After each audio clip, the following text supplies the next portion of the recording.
The Holy Gospel according to John, chapter 11, 1 through 45. Glory to you, Lord. Now a certain man was ill, Lazarus of Bethany, the village of Mary and her sister Martha. Mary was the one who anointed the Lord with perfume and wiped his feet with her hair. Her brother Lazarus was ill. So the sisters sent a message to Jesus. Lord, he whom you love is ill. But when Jesus heard it, he said, this illness does not lead to death. Rather, it is for God's glory, so the Son of God may be glorified through it. Accordingly, though Jesus loved Martha and her sister and Lazarus, after having heard that Lazarus was ill, he stayed 2 days longer in the place where he was. And after this, he said to the disciples, let us go to Judea again. The disciples said to him, Rabbi, the Jews were just now trying to stone you, and you are going there again? Jesus answered, are there not 12 hours of daylight? Those who walk during the day do not stumble because they see the light of this world. But those who walk at night stumble because the light is not in them. After saying this, he told them, our friend Lazarus has fallen asleep. But I am going there to waken him. The disciples said, Lord, if he has fallen asleep, he will be all right. Jesus, however, had been speaking about his death, but they thought he was referring merely to sleep. Then Jesus told them plainly, Lazarus is dead. For your sake, I am glad I was not there, so you may believe, but let us go to him. Thomas, who was called the twin, said to his fellow disciples, let us also go, that we may die with him. When Jesus arrived, he found that Lazarus had already been in the tomb 4 days. Now Bethany was near Jerusalem, some 2 miles away. Many of the Jews had come to Martha and Mary to console them about their brother. When Martha heard Jesus was coming, she went and met him, while Mary stayed at home. Martha said to Jesus, Lord, if you had been here, my brother would not have died. But even now I know that God will give you whatever you ask of him. Jesus said to her, your brother will rise again. Martha said to him, I know he will rise again in the resurrection on the last day. Jesus said to her, I am the resurrection and the life. Those who believe in me, even though they die, will live. And everyone who lives and believes in me will never die. Do you believe this? She said to him, yes, Lord, I believe you are the Messiah, the Son of God, the one coming into the world.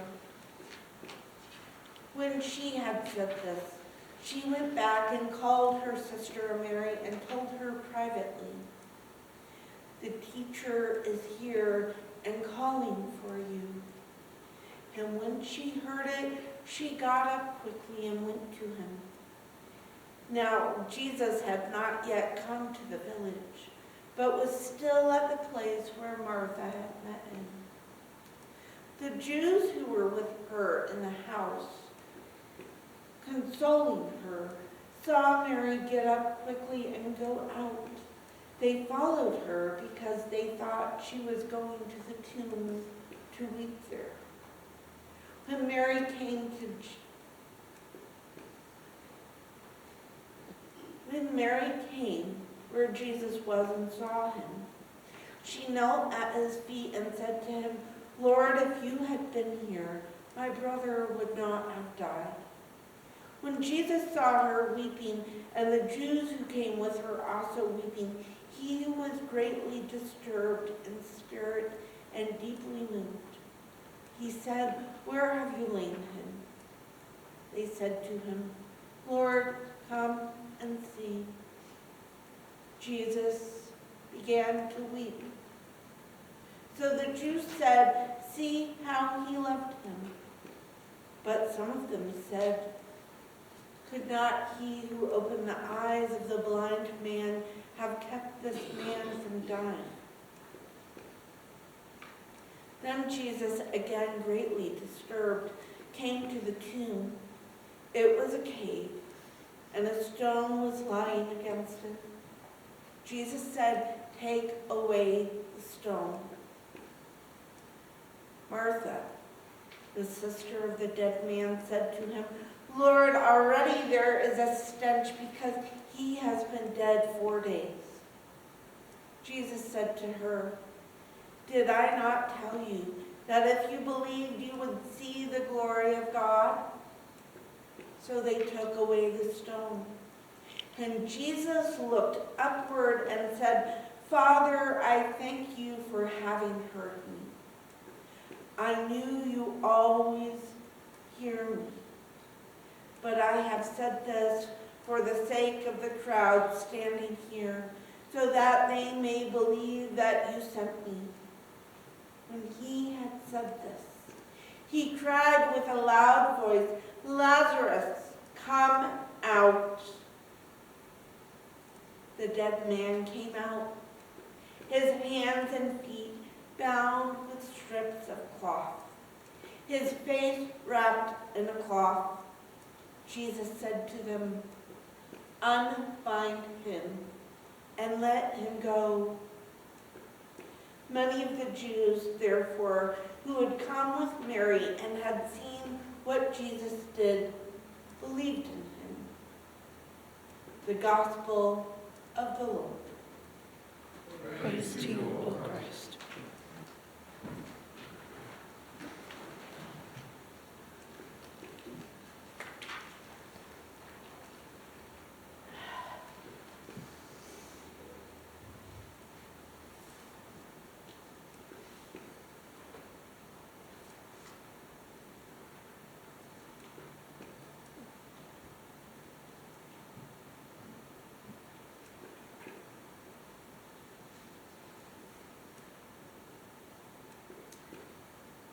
Life and death.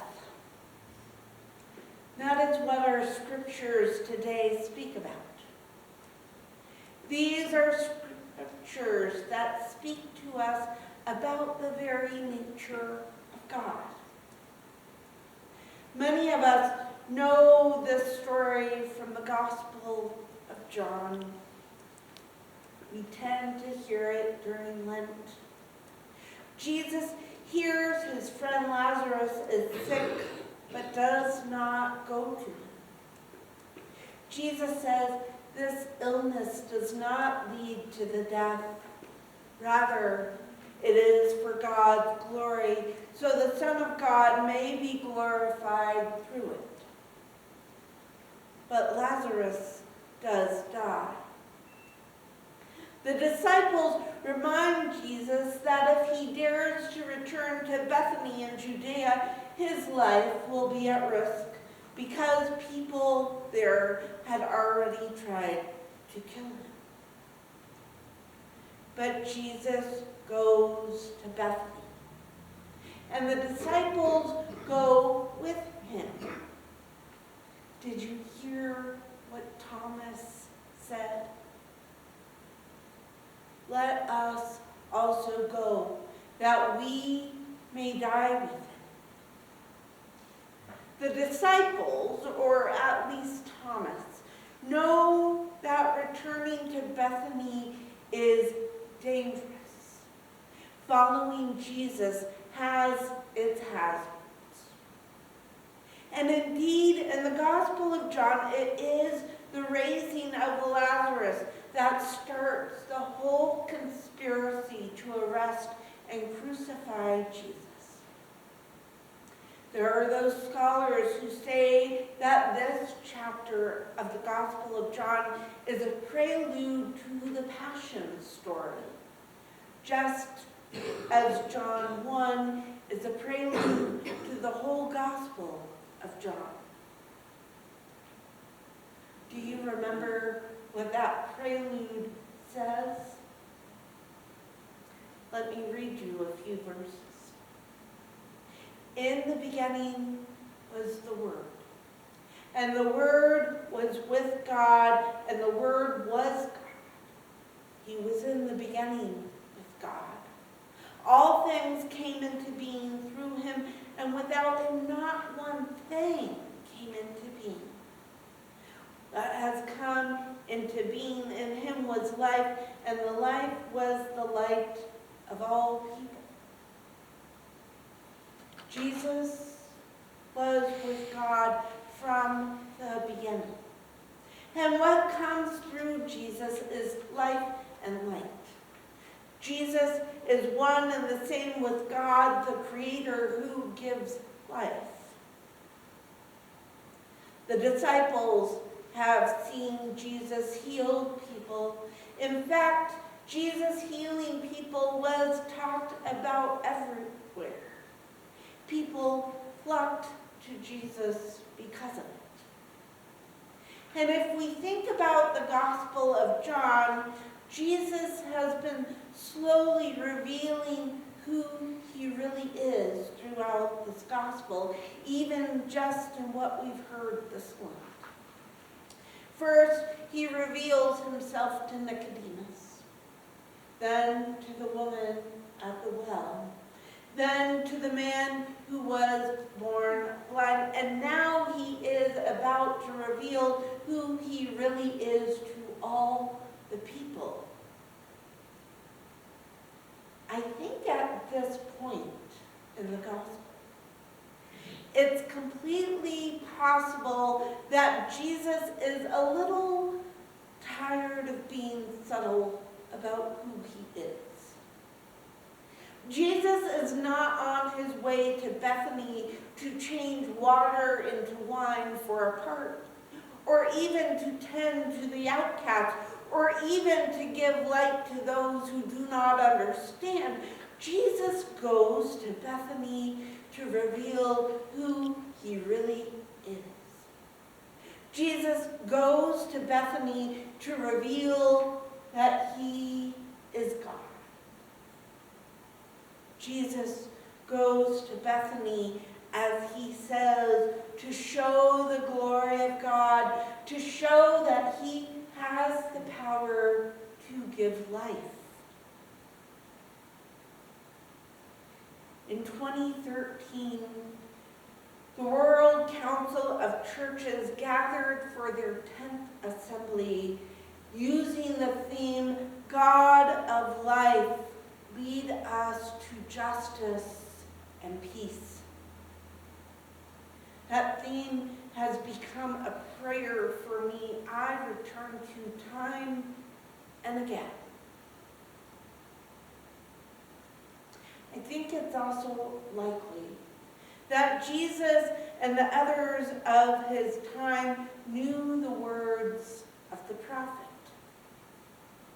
This passage we heard from Ezekiel this morning is the most well-known passage from this particular prophet. Ezekiel was a priest. He and his people had seen the temple destroyed and they're living in exile. It's a time of pain and trauma for the people, and God leads the prophet to a valley of dry bones, a place no priest should be. And God asks the prophet if the prophet believes they can be resurrected. Did you notice how smart Ezekiel is? He doesn't answer God. He simply says, God, you know. And then God guides the prophet step by step in how to give those bones new life. It's a vision that teaches new life and new hope can come out of situations that seem filled with death and hopelessness. The prophet prophesies, and there is movement in the world. There is the sound of bone connecting with bone and sinew, and flesh becoming new where there was none before. This was part of the tradition of the prophets, the disciples like me. And yet, none of the disciples seem to realize that Jesus also has this power of God to return life where there is none, to return hope for the future when there is none. And this is how Jesus reveals himself anew.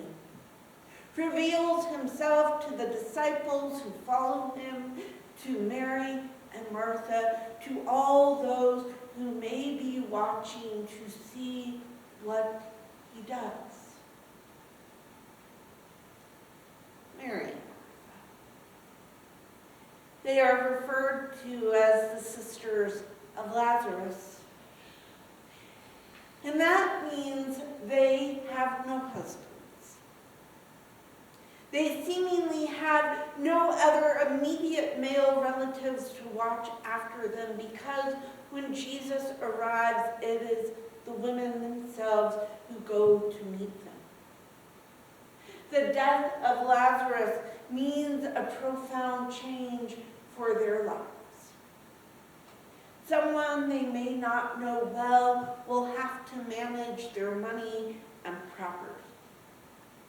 They have hired professional mourners, which shows us they are well off. And I don't think I need to spell out for you the chaos of what happens when there is death and money is involved. The sisters are beside themselves, and they both go to Jesus and say, Lord, if you had been here. And Jesus tries to comfort them by reminding them he is the resurrection, but they do not yet understand. It's important. We are told Lazarus has been in the tomb for 4 days. It's important. We are told there is a stench. It's important because when Jesus cries, Lazarus, come out, there is no mistaking this is a resurrection.